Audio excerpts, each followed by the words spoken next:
Bom dia, meus irmãos. Muito bom nós podermos estarmos juntos, compartilhando a palavra do Senhor. E desta vez não é 1 Pedro, finalizamos 1 Pedro, né? Foi um momento precioso de estudo. E hoje nós queremos aproveitar essa data, a qual nós estamos lembrando dos pais, né? Nós queremos falar um pouquinho sobre os pais que conduzem os seus filhos no caminho do Senhor. Eu desde já agradeço os irmãos que têm vindo nas escolas, que têm acompanhado também pela live. Nós sabemos que temos vários irmãos que têm acompanhado, têm compartilhado. Nós ficamos felizes pela presença de vocês, em estar juntos. Eu espero que o Senhor Deus ele possa estar falando aos nossos corações nesta manhã. Eu sempre digo que, da mesma forma que o nosso irmão disse aqui, está com o privilégio da palavra também, ao mesmo tempo é uma grande responsabilidade. E quando nós pensamos em ser pai, também é um privilégio, mas também é uma grande responsabilidade, não é verdade?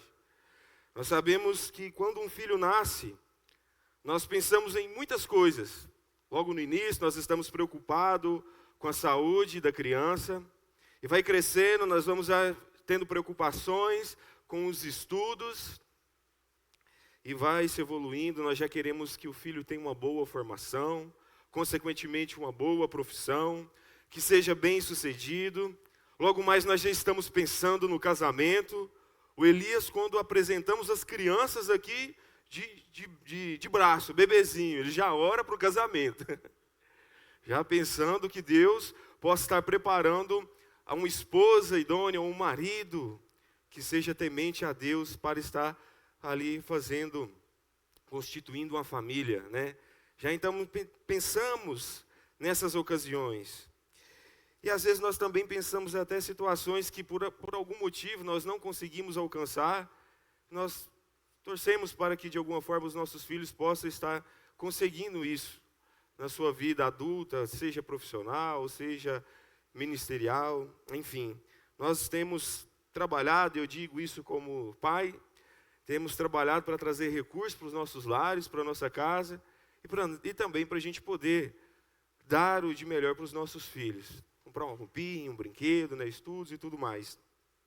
Mas existe uma pergunta que ela precisa ser feita. Eu queria que os irmãos lembrassem disso. Eu estou falando com pais, aqui, especificamente o pai, mas nós estamos envolvendo tanto o pai quanto a mãe, que será que nós estamos preocupados apenas com aquilo que os nossos filhos terão? Ou será que nós também estamos preocupados com aquilo que eles serão diante de Deus? Porque pode ser que nós estamos dando uma boa educação, colocando em uma boa faculdade, mas, ao contraposto disso, nós não estamos ensinando ou incentivando os nossos filhos a temer ao Senhor, a aprender os ensinamentos do Senhor.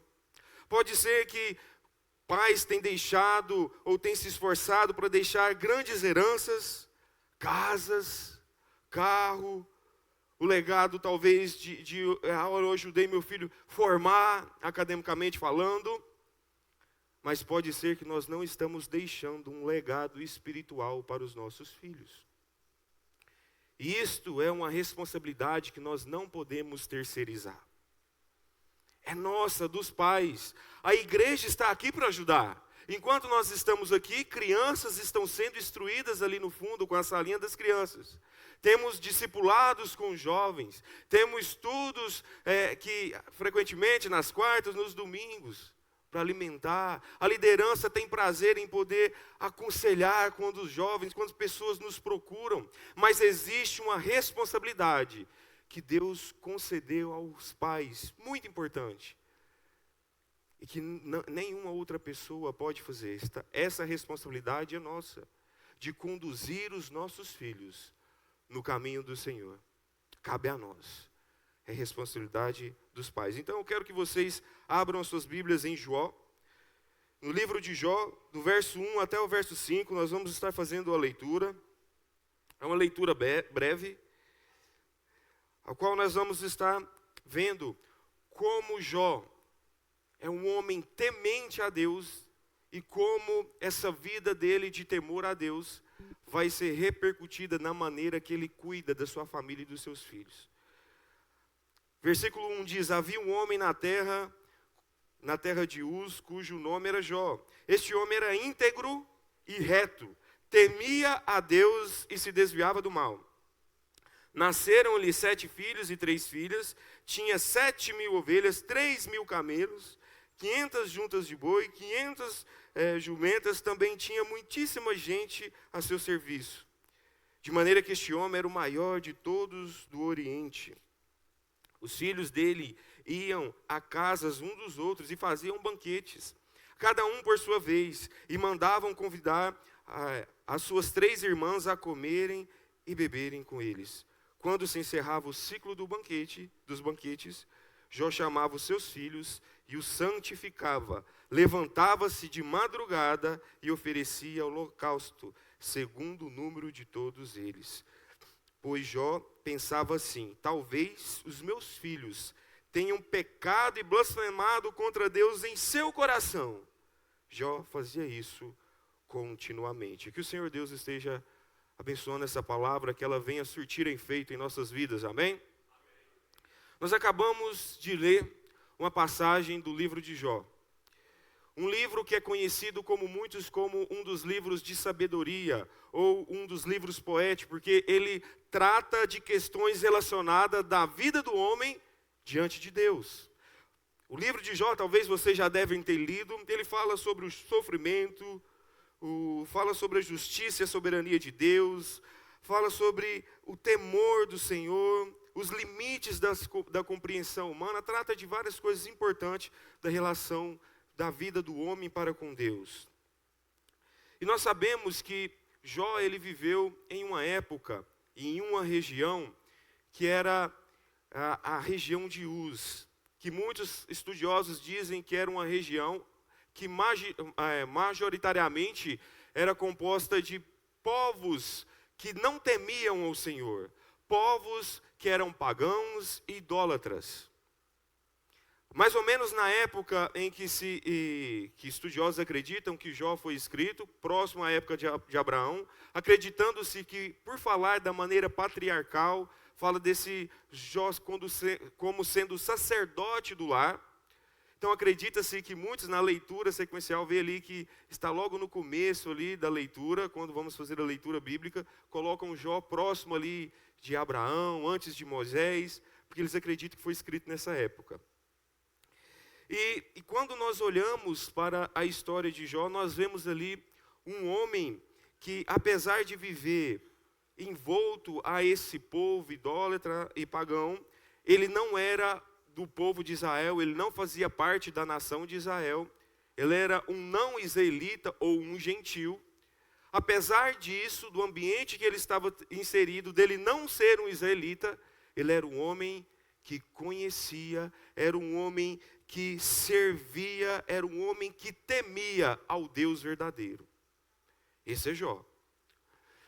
E nós, provavelmente, vocês já devem ter lido, nós sabemos que Jó, ele passa por uns momentos difíceis na vida dele. Jó, ele tem alguns desafios. Nós acabamos de ler que Jó era um homem rico, que tinha filhos e filhas. Era um homem influente na época. Mas o que acontece com ele? Ele vem a perder tudo. Ele perde tudo. E não foi coisa simples, foram maneiras trágicas que perderam seus filhos, perderam seus bens. E diante disso, talvez muitos de nós já teríamos abandonado o barco. Falando, não, eu não quero servir esse Deus, para mim já deu. Mas Jó, ele não desiste. Mesmo seus amigos falando ou incentivando a ele a estar mal, parecer que era culpa de um pecado, as consequências que ele estava vivendo. A sua esposa falando para ele abandonar o Deus dele e morrer. Ele não abandona Cristo. Ele permanece, ele não abandona Deus, ele permanece fiel ao Senhor, mesmo diante as lutas, os desafios e os sofrimentos. Ele permanece firme. Eu sei que quando nós olhamos para a história de Jó, a maioria de nós levamos os estudos para a questão da fé, o nosso relacionamento com Deus e como a nossa fé ela deve estar fundamentada em Deus diante das dificuldades que possam vir. Mas eu lendo este livro, esta passagem, nós podemos ver que além de falar sobre a nossa fé no nosso relacionamento com Deus, o livro de Jó também vai nos ensinar a como ser pais que temem ao Senhor e conduzem os seus filhos no caminho de Deus. A história que nós acabamos de ler, o trecho que nós acabamos de ler, eu queria tentar de alguma forma aqui mostrar para os irmãos 2 pontos importantes naquilo que nós chamamos da paternidade de Jó e que nos leva a refletir sobre a nossa responsabilidade como os pais. O primeiro ponto que nós podemos identificar nessa leitura em que nós fizemos é que Jó ele era um homem temente a Deus. O primeiro ponto é um pai temente a Deus. Logo no verso 1 nós podemos ver que o escritor ele pode dizer que havia um homem que era Jó, e este homem ele era íntegro e era um homem reto, temente a Deus e que se desviava do mal. Aqui existem alguns pontos de um homem que está sob o senhorio de Deus e que isso reflete no viver diário dele.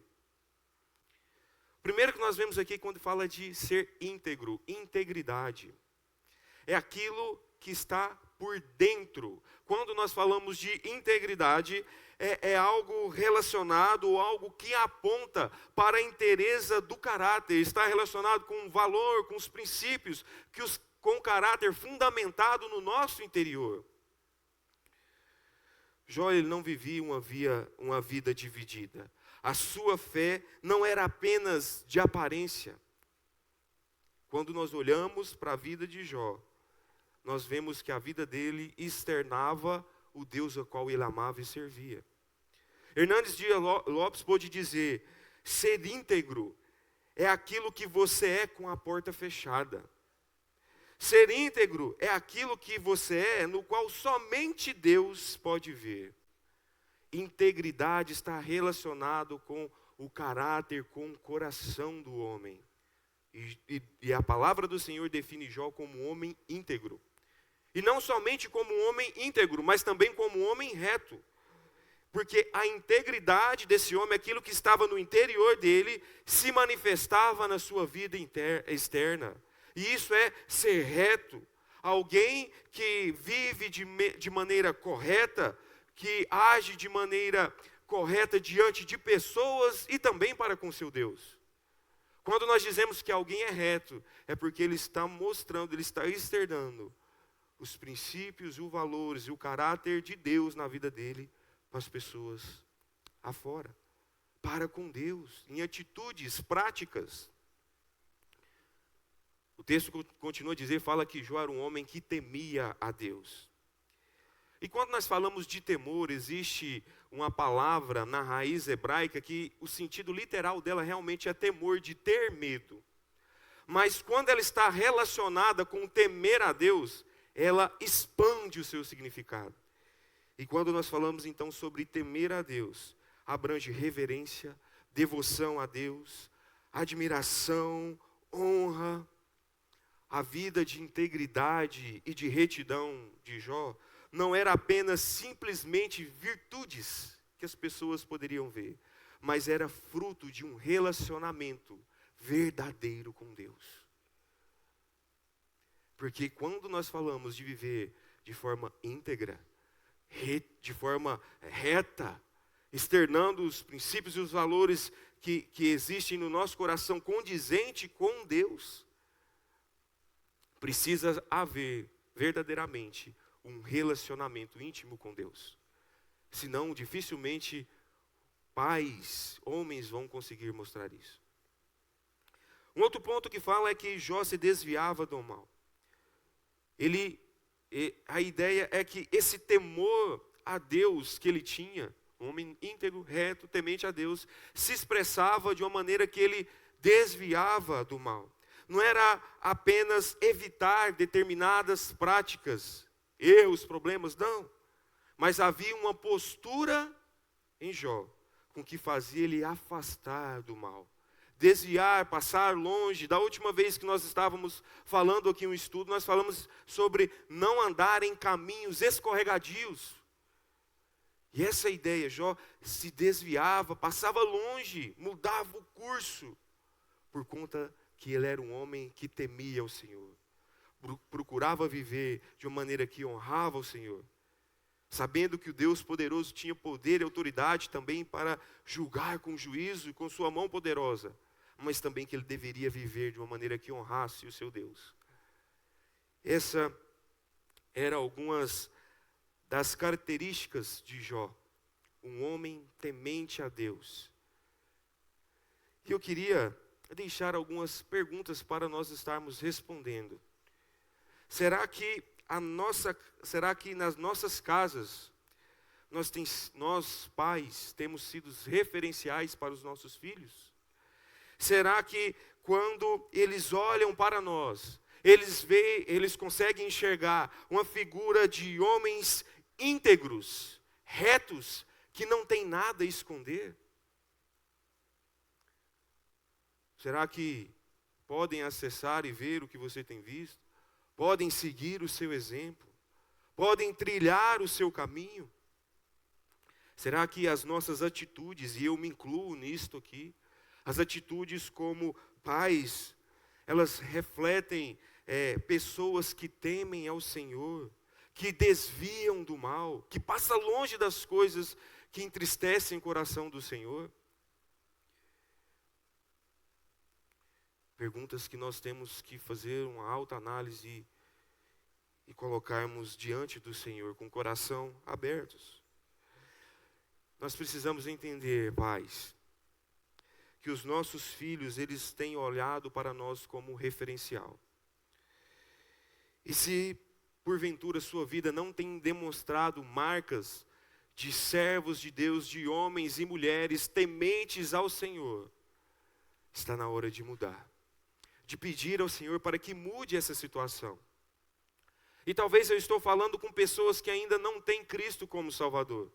Estão passando por lutas e dificuldades nos seus lares.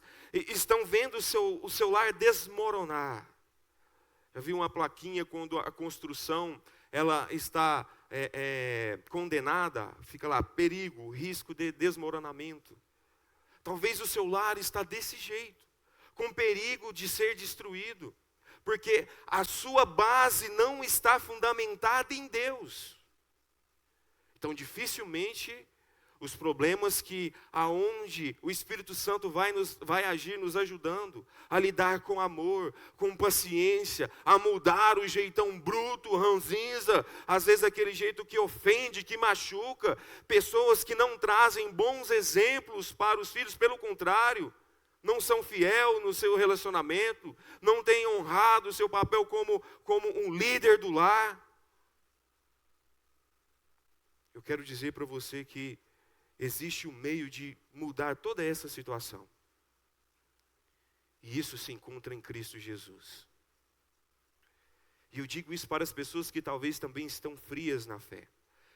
Pessoas que não estão conseguindo mostrar em seus lares uma família sob a qual os pais têm sido referenciais de homens tementes ao Senhor. Está na hora de reconciliar com Deus. Está na hora de você construir o seu lar sobre a base e o fundamento que é Cristo Jesus.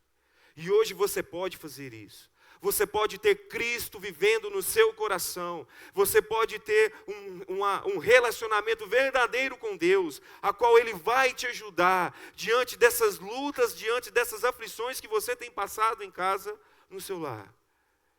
Mas para isso você precisa estar em Cristo. Ele precisa estar governando o seu coração e a sua casa. E eu não estou dizendo que nós não vamos passar por dificuldades. Há dificuldades, há grandes desafios.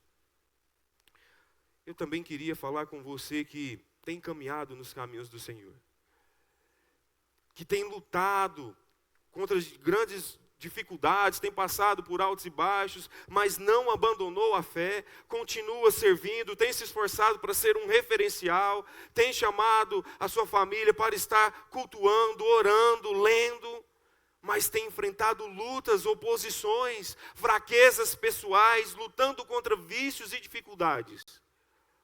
Não desanime. Não desanime, continue buscando ao Senhor força, encorajamento. Continue buscando no Senhor sabedoria, capacitação, domínio próprio. Talvez nós tenhamos passado por lutas dentro dos nossos lares. E nós precisamos muito que o Senhor esteja presente na nossa causa. Meus irmãos, nós não somos perfeitos. Essa natureza infectada pelo pecado, ela nos leva à prática que nós não queríamos fazer. Eu não sou um esposo perfeito. Eu não sou um pai perfeito. Por isso que eu preciso de Cristo para estar atuando nas minhas fraquezas, nas minhas deficiências e me ajudando a mudar. Porque nós precisamos mudar. Se nós amamos Deus, esse amor deve ser refletido no nosso lar.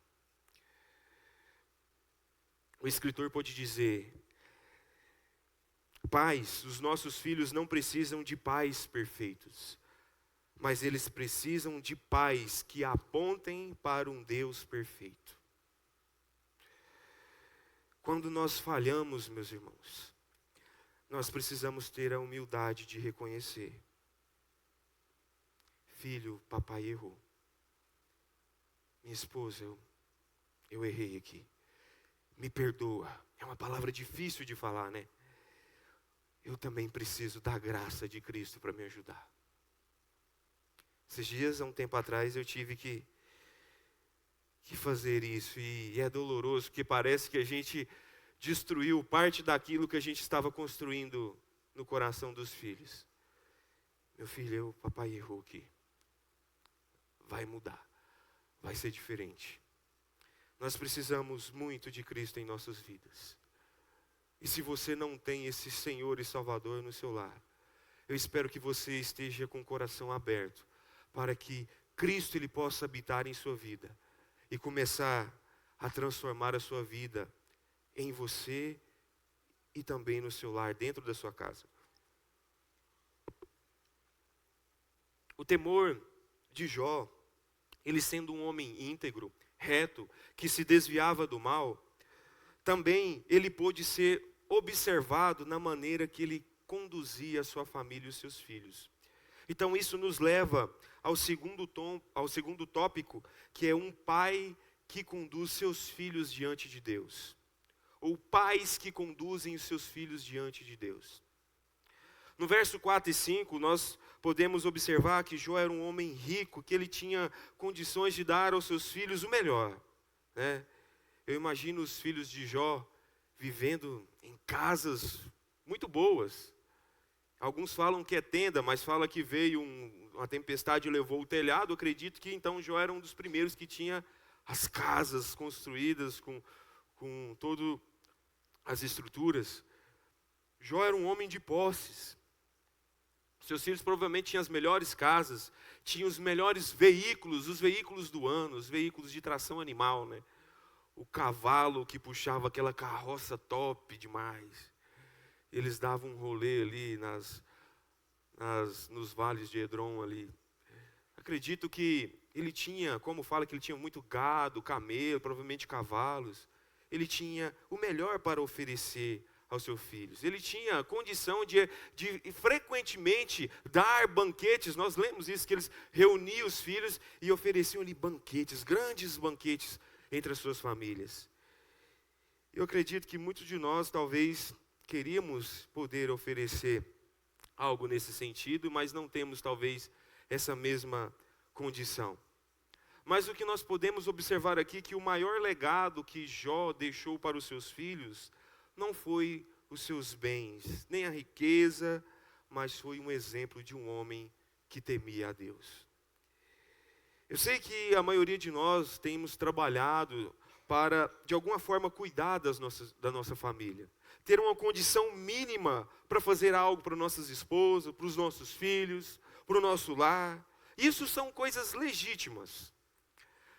Mas existe algo mais importante do que coisa que nós podemos levar ou que nós podemos dar para os nossos filhos. Que é o que nós estamos vendo aqui com Jó. Que é uma vida de exemplo, alguém que servia e que temia a Deus. No verso 5, quero que vocês deem uma olhada aí. A palavra do Senhor diz que quando se encerrava o ciclo dos banquetes, Jó chamava os seus filhos e os santificava. Aqui nós vemos essa palavrinha, Jó chamava, esse verbo chamar, os filhos para um momento de purificação e santificação. Conforme nós acabamos de ver aqui, Jó ele tinha esse costume de manter uma comunhão entre a sua família e também para com Deus. Ele chamava os membros de sua família para esse momento de santificação e purificação. Não sabemos exatamente como se dava, se era um rito, uma lavagem, se era um momento de oração, de consagração. As Escrituras não nos revelam isso, mas nos mostra o zelo que Jó tinha pela condição espiritual da sua família. Talvez eles cometeram algum tipo de imprudência, alguma coisa errada ali, ou talvez agradecer ao Senhor, ou algo nesse sentido. Ele fazia questão de juntar os seus filhos para levá-los eles diante do Senhor em santificação. Jó chamava os seus filhos, ele se envolvia com a sua família. Nós poderíamos imaginar Jó fazendo orações, chamando para fazer o devocional, quando os filhos chegavam, e aí como que foi o seu dia, como que foi os desafios da semana, por que está triste, confia no Senhor, cometeu algum tipo de erro, vamos nos ajustar com Cristo. Jó ele estava presente no cuidado espiritual da sua família. E nós vamos ver isso com um pouco mais de detalhe. Paulo nos fala sobre essa ideia de criar os filhos. Em Efésios, no capítulo 6, no verso 4, ele diz para os pais não provocar a ira dos filhos, mas criá-los na disciplina e na admoestação do Senhor.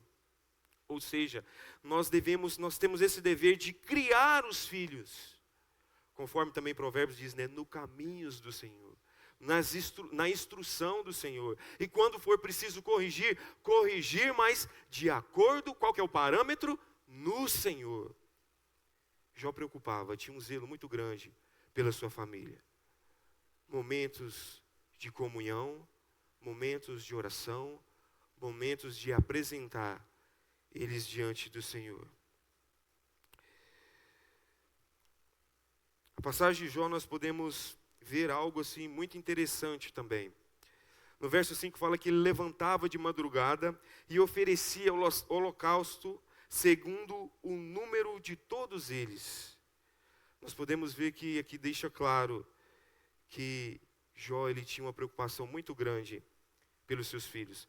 E é claro que essa prática ela não faz mais parte da igreja atual, porque naquela época era o meio pelo qual Deus estabeleceu o holocausto, levar talvez derramamento de sangue para perdão de pecados, como meio dele estar junto, unido, em comunhão com o povo.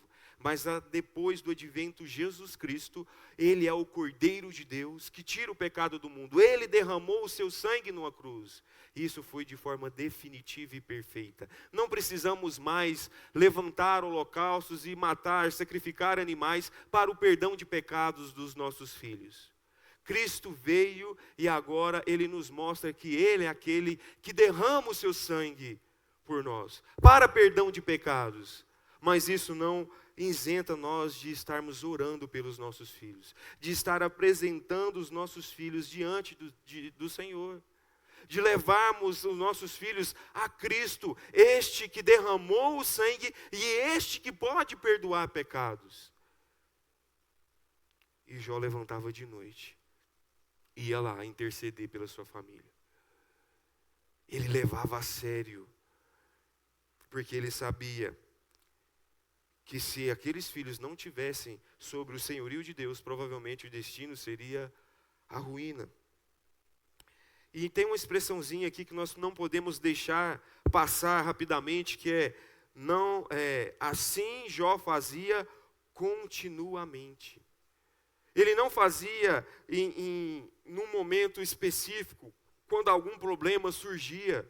Essa ideia de Jó chamar os seus filhos, de Jó interceder por eles, apresentar eles ao Senhor, não era quando apresentava alguma dificuldade, quando vinha alguns problemas, não.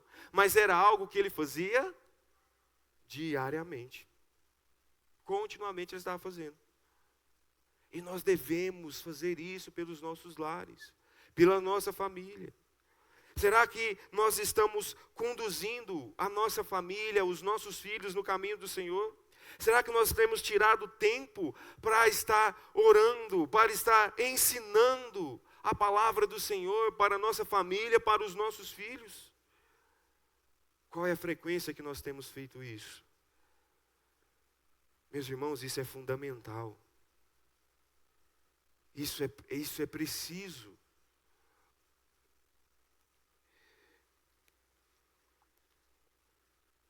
Nós temos visto que existem pessoas que têm se empenhado em ensinar outras doutrinas e religiões que não é do cristianismo, mas para suas famílias e para os seus filhos.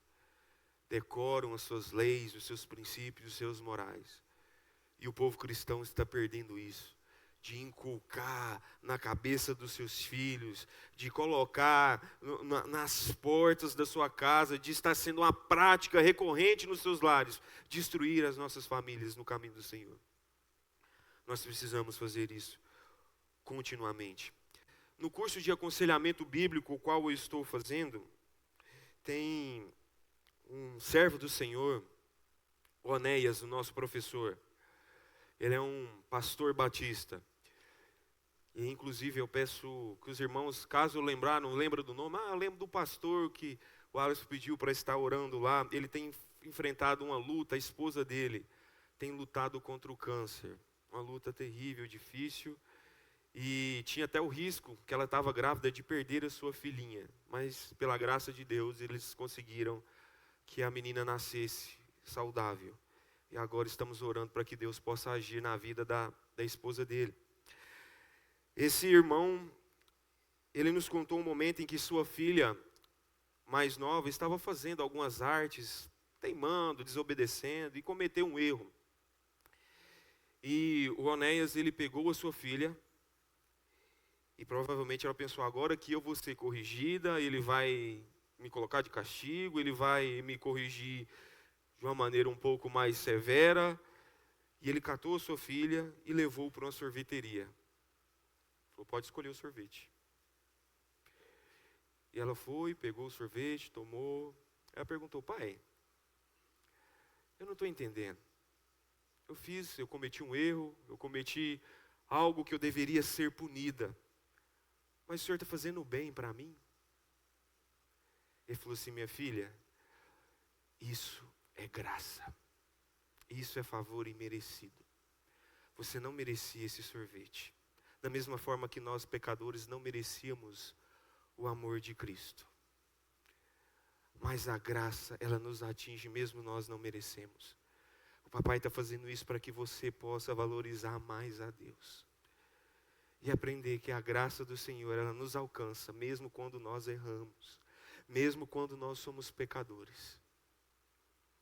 Aquele pai instruiu a sua filha nos caminhos do Senhor. Graça, favor imerecido.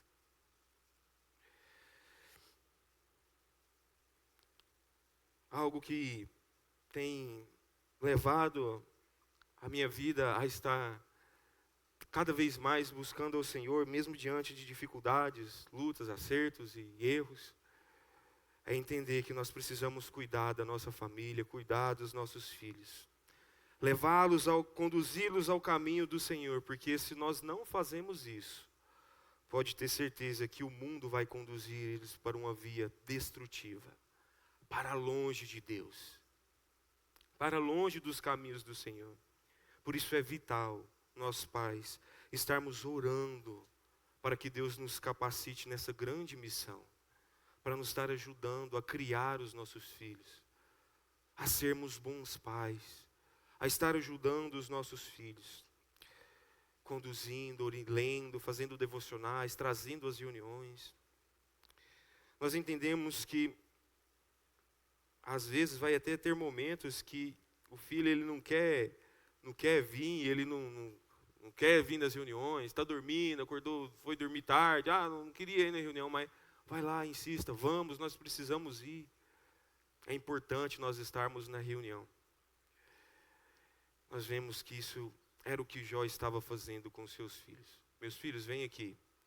Está na hora, este é um momento precioso, inegociável. Nós precisamos agora nos purificar diante de Deus. Pai, mas agora eu não quero, eu vou ver um jogo, vou jogar um videogame. Não.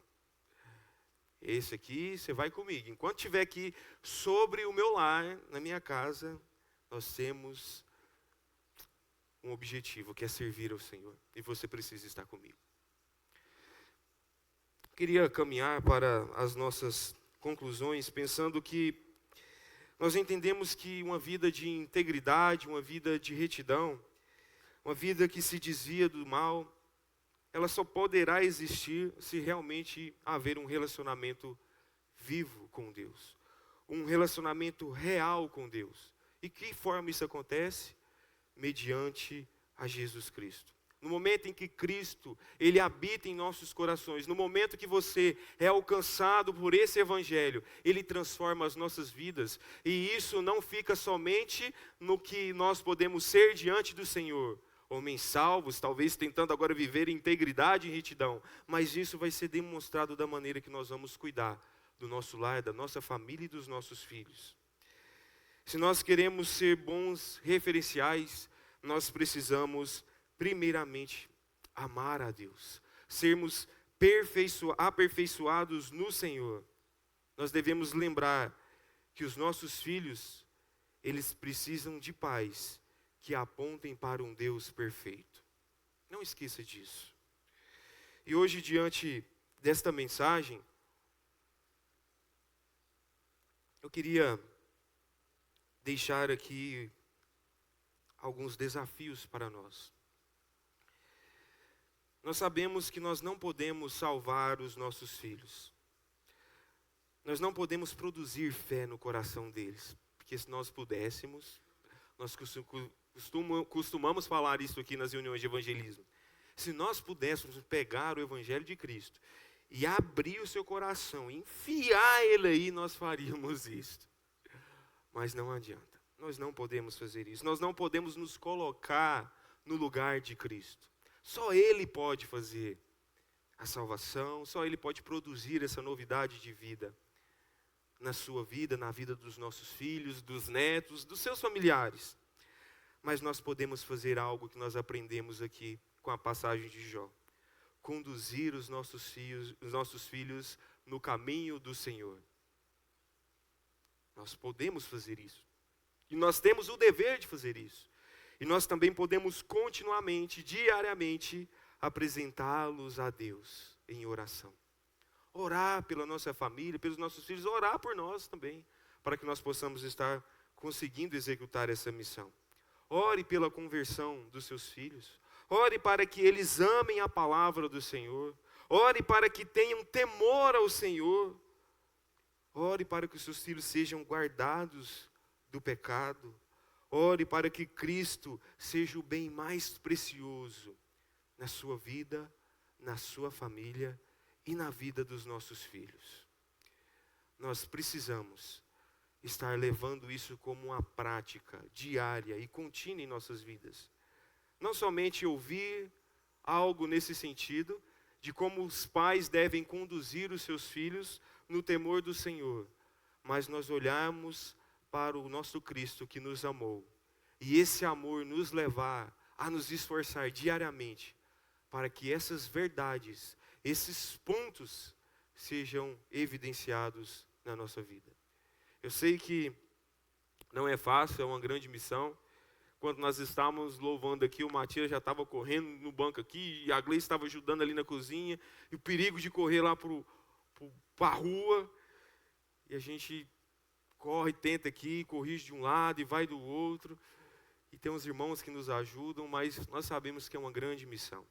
E principalmente nessa idade onde o caráter e o entendimento da criança está sendo construído.